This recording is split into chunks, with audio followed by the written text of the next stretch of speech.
All right. Hello, everyone. If you're already with us, you're a minute early.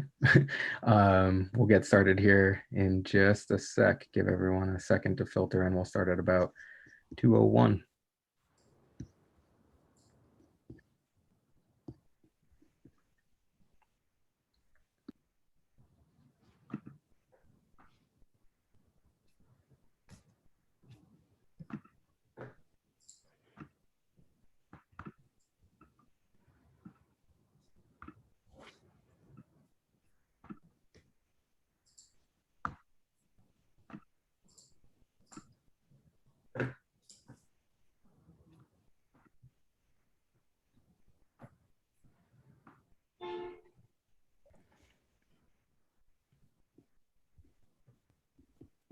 All right. Anyone who's just hopping in, we're going to get started in just 1 minute here.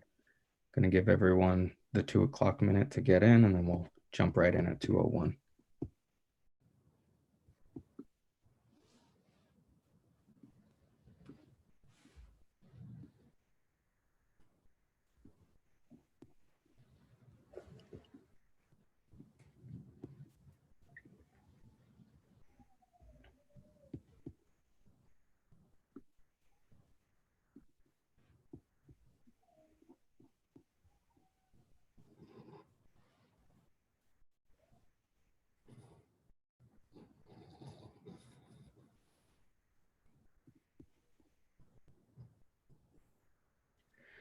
All right, everyone. Thank you for joining us today. Today we are going over a webinar about getting ghosted in the e-commerce space and how you can avoid that happening to you. So it's all about strategies for winbacks, repeat purchases, and essentially abandoned cart and abandoned browse. We'll be diving in deep on all of these topics. And with that, let's take a moment to introduce ourselves. Hi, everyone. My name is Chris Gordon. I'm the retention marketing team lead here at Noticed. We are a Philly-based agency who works with e-commerce clients on building up their retention marketing efforts across email and SMS and paid social as well. So yeah, we are a one-stop shop for these type of strategies. And with me, I also have two members of the Klaviyo team. So Ashley Gomes, Manager of Partner Success at Klaviyo. Ashley, take a moment to introduce yourself. Thanks, Chris. Yeah, super happy to be here. So, as he noted, Manager of Partner Success here at Klaviyo, supporting our agency partners along with their managed customers, joining out of Boston today. Awesome. And we also have Steph Flynn, Channel Account Manager at Klaviyo. Steph, if you want to take a moment to introduce yourself as well. Hi, everyone. Super excited to be here today. As Chris mentioned, my name is Steph Flynn. I am a channel account manager here at Klaviyo, strategically partnering with Noticed on all things marketing automation when it comes to both email and SMS. So super excited to talk through these different strategies today. Thanks for having us. Awesome. All right, let's dive into the meat of this here. Let's take a moment to understand the differences between these flows, the spots that they fill in the customer journey, and understand the customer's motivation at each step in this. So all the way at the bottom of the funnel, just about as low in the funnel as you could possibly be, is an abandoned cart. This customer just needs a nudge. They are almost there. They've reached the checkout page, essentially. They didn't pull the trigger, though, completely for one of many reasons. So this person is likely just a reminder. It could just be they just need to see the product again to make that purchase. An answered frequently asked question, a convincing review, or a minor deal sweetener away from purchasing. They also have a great potential for upsell, which we'll talk about when we get into our examples of that. On the abandoned browse end, this customer needs convincing. So this customer viewed a product page and did not add the cart. And there's likely a reason why they didn't do that. They could just need a reminder, and that might be enough to close the purchase. Or they might need some convincing on the product, or they might need some cross-sell to similar products. Maybe that product that they looked at wasn't quite right, but they might be interested in a product that is similar and related, but fulfills their needs better. And then over here on the right, we have purchase ideation. So this is two different flows that fulfill this goal of ideating a purchase in the customer's head, but it happens at two very different spots in the customer journey. Repeat purchase nurture is reminding the customer that it is time for a refill or a new product based upon when they are statistically most likely to purchase again. And winbacks are kind of on the other end of that. This customer is in danger of churning. This customer has waited a long time in between purchases, and at this point, we're afraid they may never purchase again. So it's kind of like a last-ditch effort to save them as a customer. So with that being covered, let's dive into abandoned cart and browse as our first topic here. Klaviyo, take that away.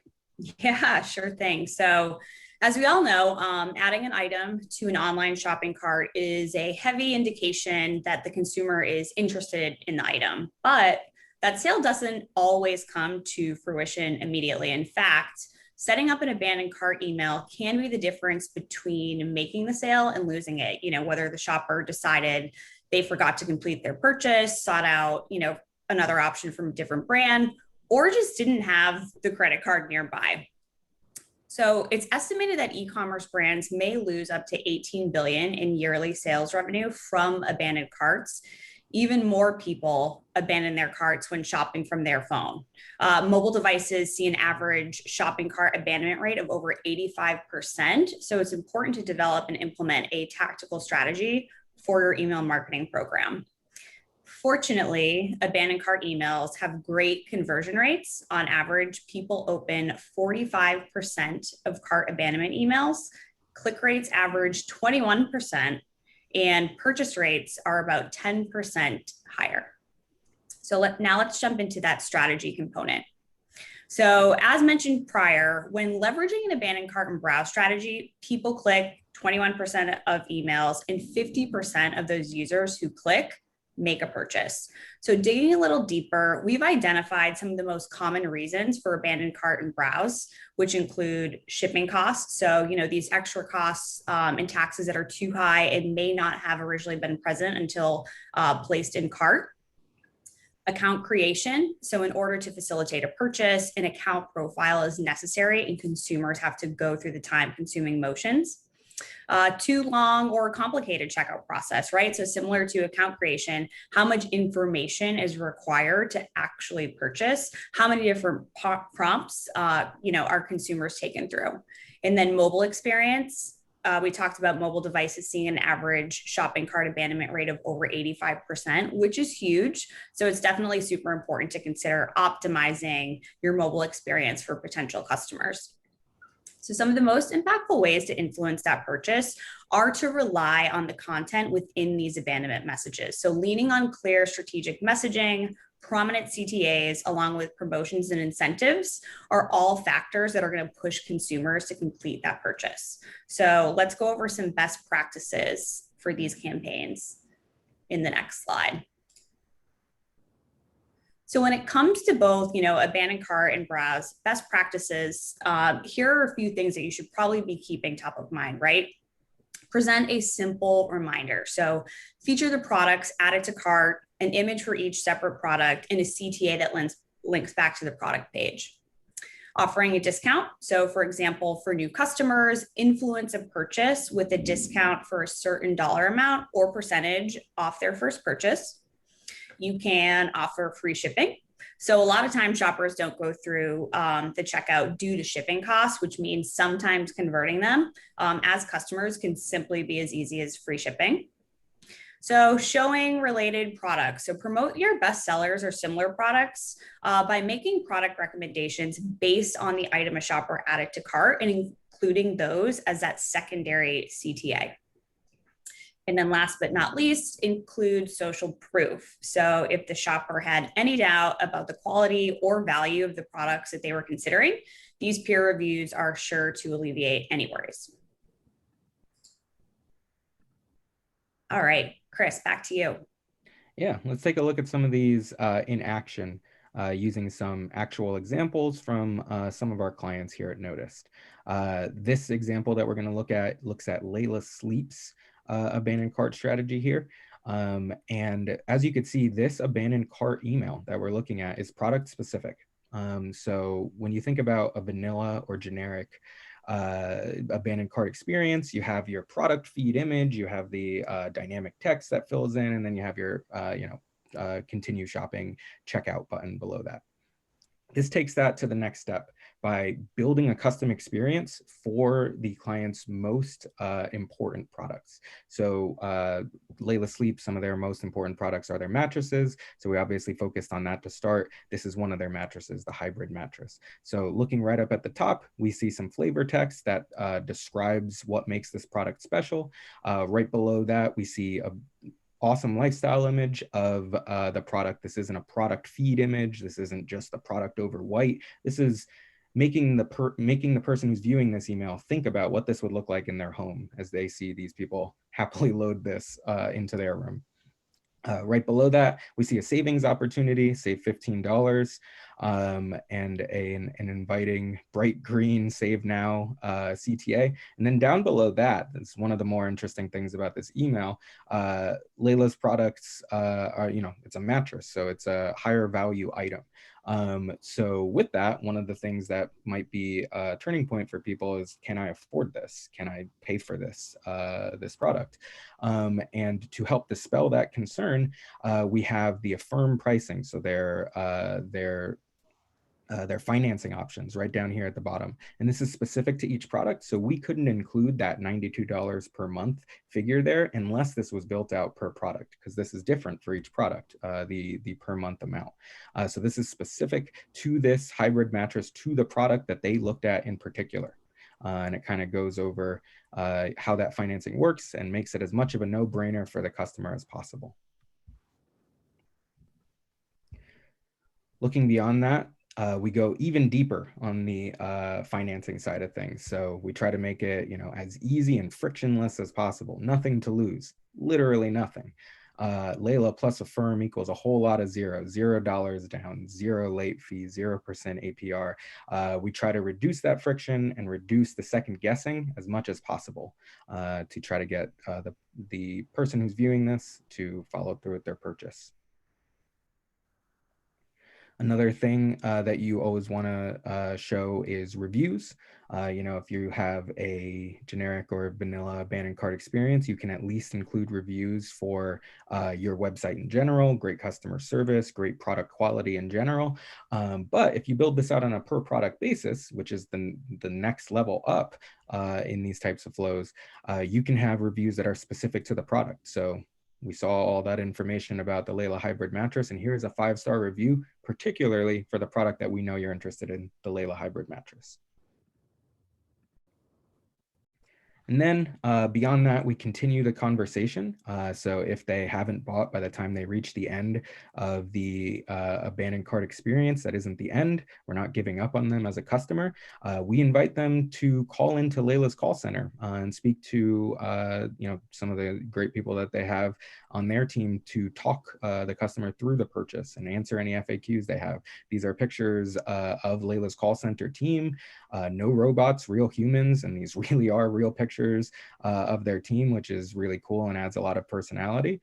And maybe when you call in, you might find out that the guy you're talking to is the guy with the monkey from the email that you saw, which is a pretty cool experience to say the least. So there we have prominently featured their phone number and their contact email. And yeah, this email helps make it a more personalized experience. And from there, we continue to hit the selling points. Don't love it, no worries. You'll receive a 100% refund. What more can you ask for in an abandoned cart email? If you had any worries, the money back guarantee really helps dispel that. So we hit that hard, 120 nights to try it out. And let's switch gears over to abandoned browse. So that was abandoned cart. This is abandoned browse. The goals of abandoned browse are of course similar. We're trying to close that purchase for something we know the customer is interested in. But the way we go about that is a little bit different because this customer isn't as low in the funnel. So looking here, we have an example from one of our clients, TrueWork. They sell working gear for people who are working outdoors. So up at the top, we see the product that they abandoned. We see the link to continue shopping. And then down below that, we see personalized recommendations that are category based. So if this person was looking at cold weather workwear, they would see these products from that category recommended to them. Because like we were saying, there's a reason this person didn't add to the cart. Maybe they were interested in cold weather workwear in general, but not in the piece that they ended up finding. So let's expand their horizons, show them things that are interested to what they were, show them things that are related to what they were browsing to see if we can find something that they will move forward with a purchase on.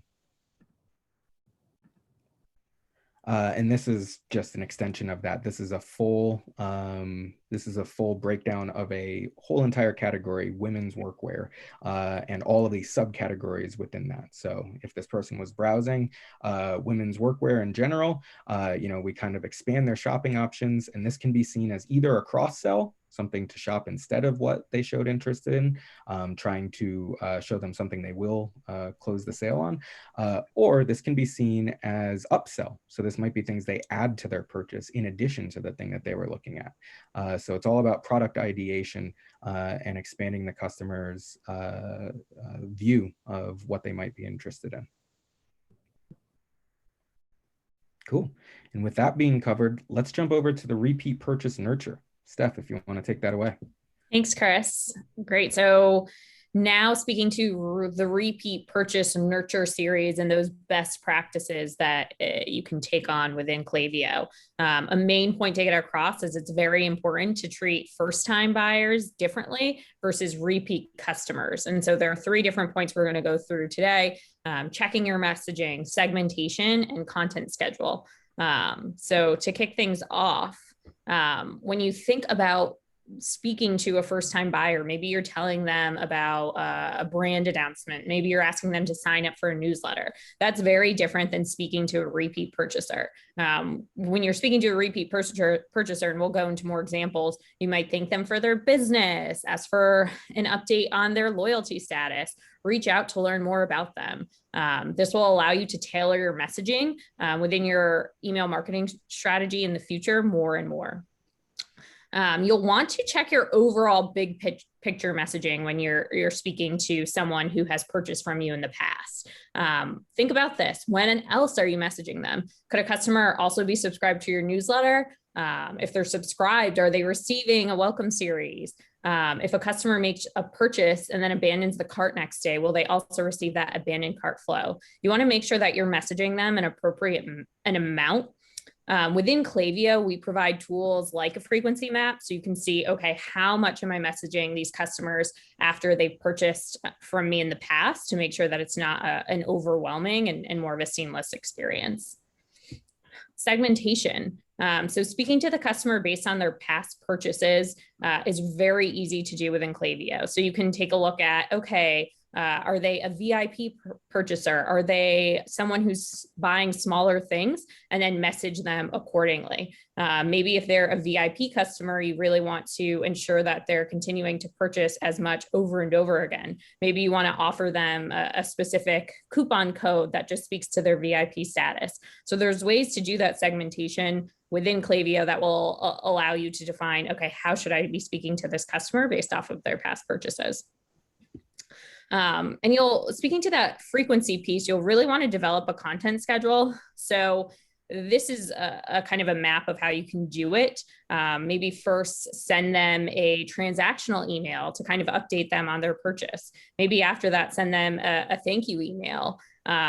Perhaps maybe send them an instruction-based email to go over the specific product that they purchase. You can send them an email to request a review after that purchase. And last but not least, maybe send them a cross-sell email. So if they purchase one product, maybe they'd really enjoy a complementary product as well. These are all things that you can follow up with that repeat purchaser. And this is one very specific repeat purchase nurture series within Klaviyo that we wanted to speak about today because it incorporates one of our favorite things, which is data science and predictive analytics.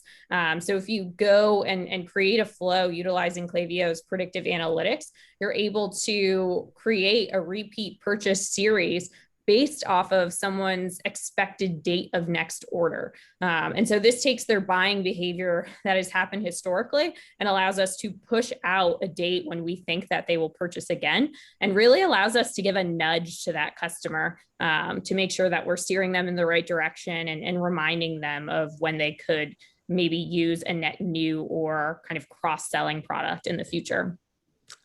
This is also a really great tool to prevent churn. So if you're seeing kind of a lapse in your customers and how often they're purchasing, this might be a really great automation to implement. That way you're kind of cutting down that lapse period and encouraging them to buy the product more frequently here.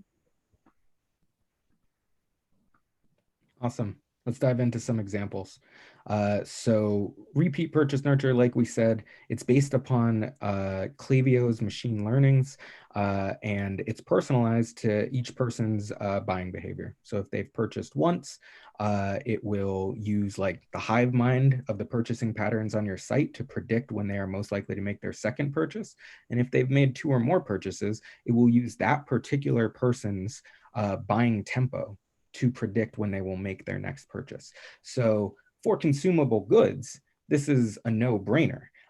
This is the perfect time when that person is looking for a refill. So for example, our CBD client, American Shaman, they sell CBD, obviously something that you buy, use, run out of, and then need a refill on. So this repeat purchase nurture that predicts based upon this customer's past purchasing behavior, when they will purchase again, that means they're ready for a refill. So right up at the top, we have time for a refill. And we show a nice lifestyle image of some of their products there with a Shop Now CTA. Right down below that, we're going to expand the shopping options and just make this email as shoppable as possible. And yeah, it's actually the next image here. We have these category callouts. So this is just making the email as shoppable as possible, expanding the customer's horizons on what American Shaman has to offer. Maybe they didn't know that they had this really cute CBD honey product that they might want to try out here. So yeah, just kind of treating this email like a catalog for a customer that we know is about ready to purchase again based upon their past purchasing behavior. And here we have another example for a client, Black Buffalo. They sell smokeless chewing tobacco alternative. So right up at the top, once again, need dip. That's speaking to need a refill, essentially. Maybe a good time to dive back in, add to cart CTA, and a nice lifestyle shot of the product. Move on to the next slice here, and we have some product recommendations here. So you can use Klaviyo's product recommendations engine, and if you turn on that personalization, it will be product recommendations based upon what Klaviyo thinks this person is interested in, based upon their past browsing or their past purchase behavior, which is of course really powerful, and especially at this time in the customer's journey when they're likely looking to make another purchase. And then beyond that, another thing that you can get into with these repeat purchase nurture series is the idea of loyalty. So this is a customer that by definition, we know has purchased at least once, if not multiple times at this point. They are, if they haven't already signed up, a great candidate for a loyalty program if you have one.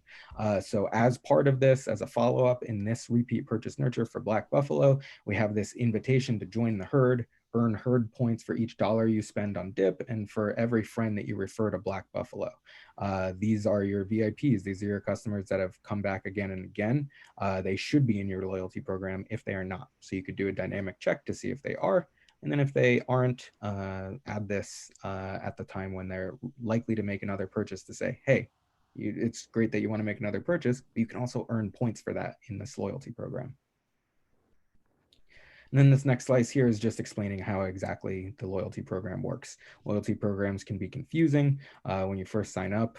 So, going in depth about how everything works and being very clear about it from the jump is a great move. So we included that as part of it as well, and a very enticing start earning CTA down at the bottom.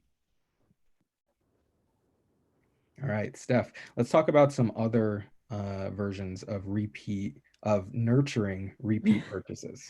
Absolutely. So these are some examples that we wanted to pull in to showcase the different ways to kind of nurture those repeat purchasers. So the first, transactional email. So following up with that order information, maybe following up with that shipping information if you're pushing your ship data into your email marketing strategy.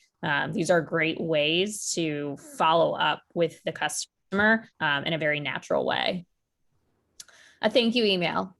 So why not send an email to your customers just thanking them for supporting your brand and business, and telling them that you hope they enjoy their product. So just another way to kind of follow up with that customer base. An instructional email. So maybe it's a complex product that you're selling, or maybe it comes with directions in the box, but you want to make sure that they have those in a virtual setting as well. So great content to follow up with your customer base. And then last but not least, a review email. So it's a great way to engage your customers. You can also offer them incentives for leaving reviews. So this is a very natural way to follow up with those repeat purchasers and make sure that they're kind of engaging with your brand following their purchase. Cool. All right, so let's talk about a related topic to repeat purchase nurture, but sending at a different point in the customer journey. Let's talk about customer winbacks. All right, so in order to understand the idea behind customer winbacks, we need to understand the idea of churn. So churn is when a customer makes their final purchase from your store. They are considered to be churned. This is a customer that will never purchase again, essentially. They've made their last purchase with you. The estimated churn time period is the amount of time a past purchaser can wait between purchases before they are considered statistically likely to never purchase again.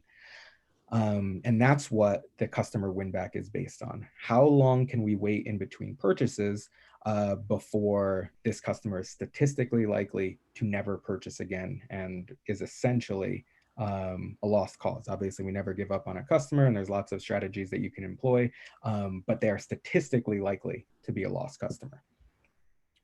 And there's a couple different ways you can calculate this. Actually, there's a ton of different ways you can calculate this. As part of my research for this, I did Google how to calculate churn to try to get a definitive way to do it. And there is no definitive way to do it. There are lots of warring opinions on the best way to calculate this. Just Google it and you'll see what I mean. But here's one simple way to do it. And this does use Klaviyo's machine learning. So let's go over this as a quick and dirty way to get an average churn rate. So create a segment of customers who have only made one purchase and use Klaviyo's predictive analytics to help you find this. Consult Klaviyo predictive analytics to see when a customer is likely to make a second purchase. So this is, like I said, using the hive mind of your purchasing activity on the site. Klaviyo predicts when a customer is likely to make a second purchase, and then multiply that time period by 2 to estimate when to trigger a customer winback series. So this is essentially making it double the likely purchasing pattern. So if Klaviyo predicts, and in this case they do, if you look down here at this example, their last purchase was on April 4th. Klaviyo predicts they're going to purchase again on May 16th. That's essentially a month and a half later. We would want the customer winback series to purchase 3 months later. So month and a half times 2, 3 months is when is a good rule of thumb for when we'd want that customer winback series to trigger. Cool. And let's talk about best practices. So that kind of gets out of the way of when we want this to trigger. Let's talk about what should be in this email. It's meant to act as a last resort before the customer churns. So it's kind of like your goalie right up there at the end. Let's stop this customer from getting through into churn land. Let's keep them as a loyal customer and keep them purchasing. So it's traditionally meant for customers who have purchased in the past, but it can also be set up for non-purchasers as well, based upon their sign-up date. In terms of the content strategy, a focus on new products is always good. If your company constantly has new product lines rolling out, that's a no-brainer to put in here. They haven't checked out the site in a while. All of this stuff is going to be new to them by definition. So let's hit that stuff up and see if we can interest them with some products that they've never seen before on your site. Also, entice them with a coupon if possible. You don't want to lose a customer. It's common sense that keeping an old customer is a lot more effective than bringing in a new customer in terms of acquisition. So you always want to try to keep your old customers as best you can and keep them loyal. And a good way to do that is with a coupon. Lastly here, consider creating a VIP specific version of your Winback series. So that could have a higher value coupon and faster trigger timing. So these are, you can define this any way you want. You can define it over via lifetime value. You can define it via number of purchases over a lifetime. But however you define it, make sure that there is a decent pool of people in there when you run that segment. And then once you have that segment, trigger a flow based on it. So when they haven't purchased in so and so many days, give them this VIP version if they are indeed a VIP customer. So let's look at some examples here. Here we have an example from a client of ours, M. Jemmy. They are a fashion client. So they have new arrivals coming in, all the time. So they always have new stuff to feature. So right up at the top, say, here's what you've missed. This is a customer, once again, they're about to churn. So they haven't been keeping up with your brand necessarily. So let's educate them on what's new. Let's feature it prominently with beautiful lifestyle photography. And as you can see, the CTA that we chose at the bottom, shop new arrivals, kind of excite them to see what MGemi has been up to recently since they haven't checked in. Down below that, just continuing to feature these new products, obviously using beautiful lifestyle photography and a really nice shoppable layout here. And then beyond that, further drive home the FOMO of the situation, the fear of missing out, by showing some real customers, enjoying these new products and showing them off in a real life setting. So the addition of the handles here really drives it home that these are real people enjoying these products, and you could be too. And then in this last slice here, it's the coupon slice. Looking for that perfect inspiration, start with $50 off any style, CTA, shop now. And we just got a question in the chat that just popped up. Is that all one email? Yeah, that was from one email. So, couldn't fit it all in this horizontal slide, but picture that as a scrollable story. So we had the A spot up at top, introducing the idea of new products. Down below that, the product grid showing the new products with the beautiful lifestyle photography. And down below that, we had the, the social call outs.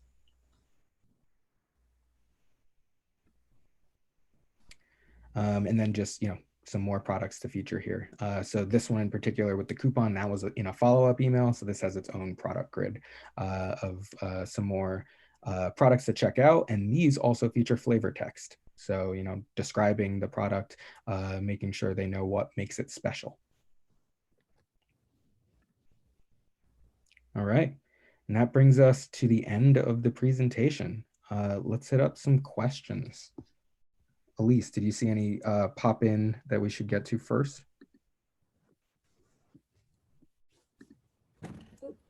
Sure.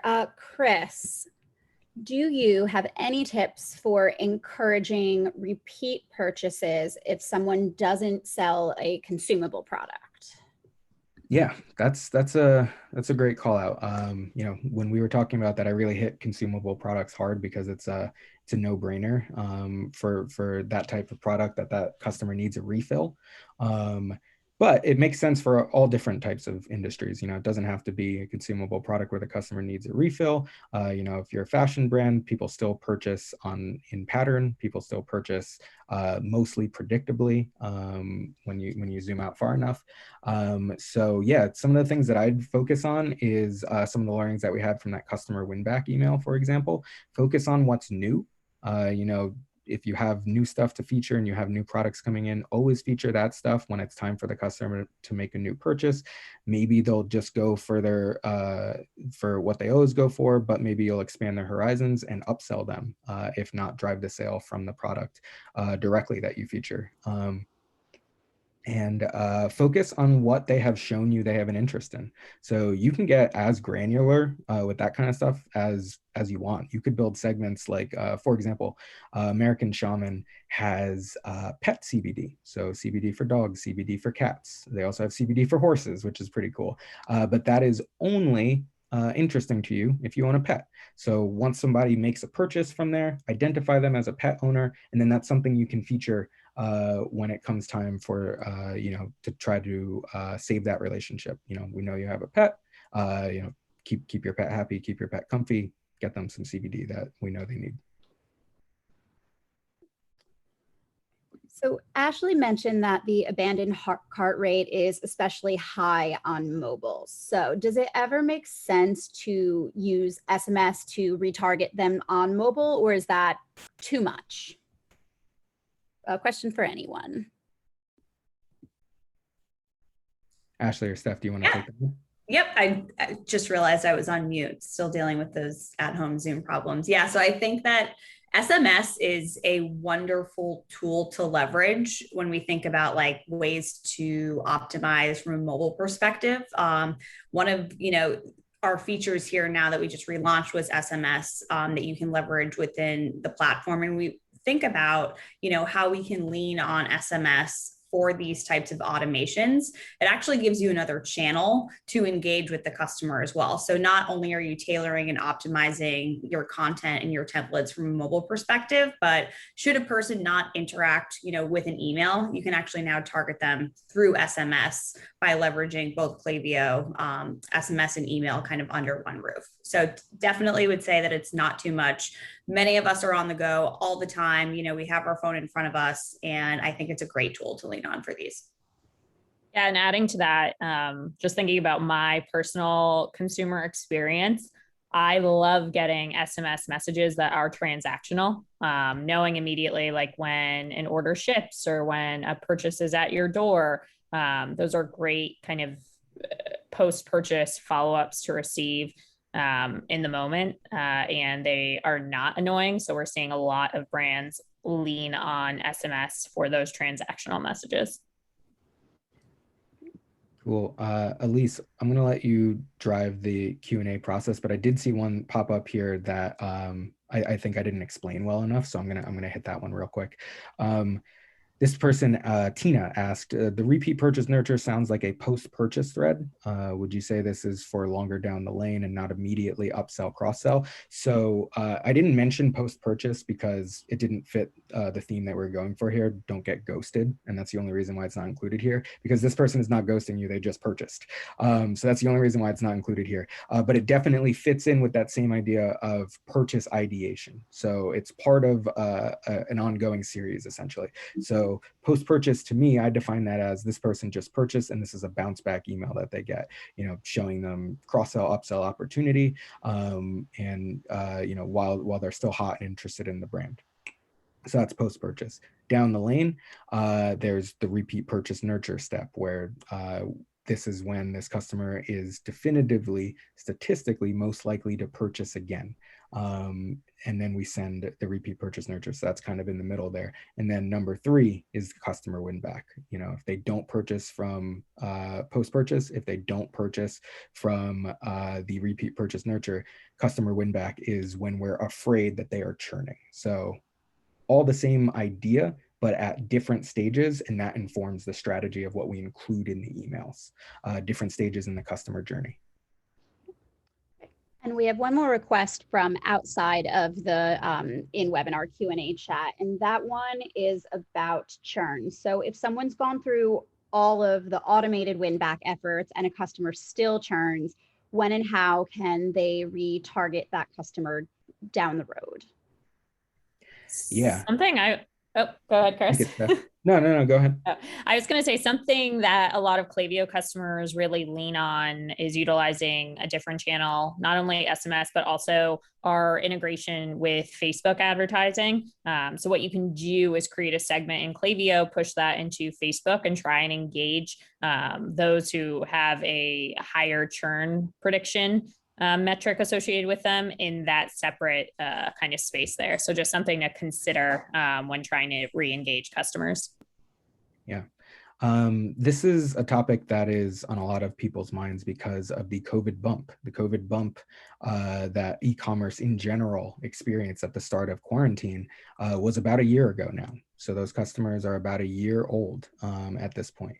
Lots of companies experienced that throughout March, April, May of 2020, and now we're in that time, 2021. So one thing that I've been doing, and this is if your campaigns have a high open rate. So let's say your open rate is sitting at 25%. That's awesome. That's healthy.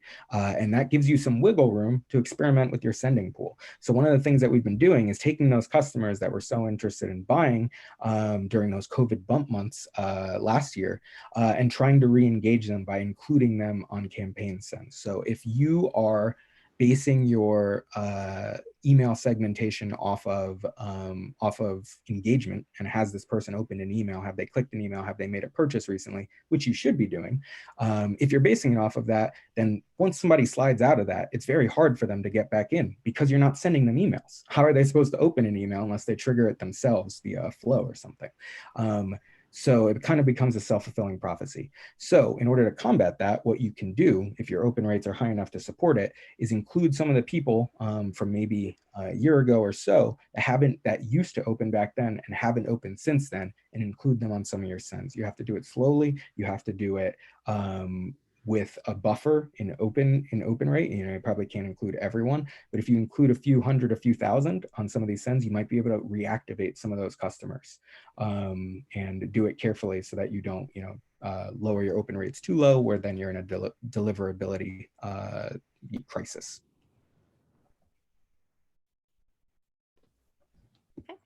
If that's all from the Q&A chat as well, then that should about do it for the question and answer portion. Cool.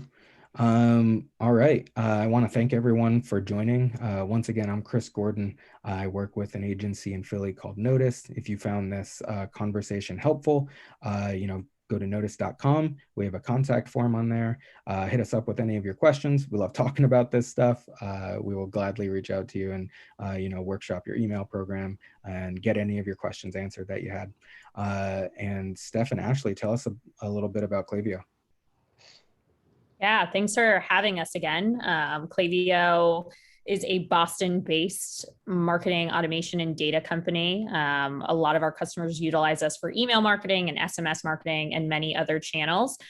We have over 70,000 customers utilizing us today. So if you would like to learn more, please reach out to Ashley or myself. We'll be following up with everyone who attended this webinar as well. But super excited to talk through a lot of these concepts today. And if there are questions moving forward, we'll be sure to get those answered for you. Thanks, everyone.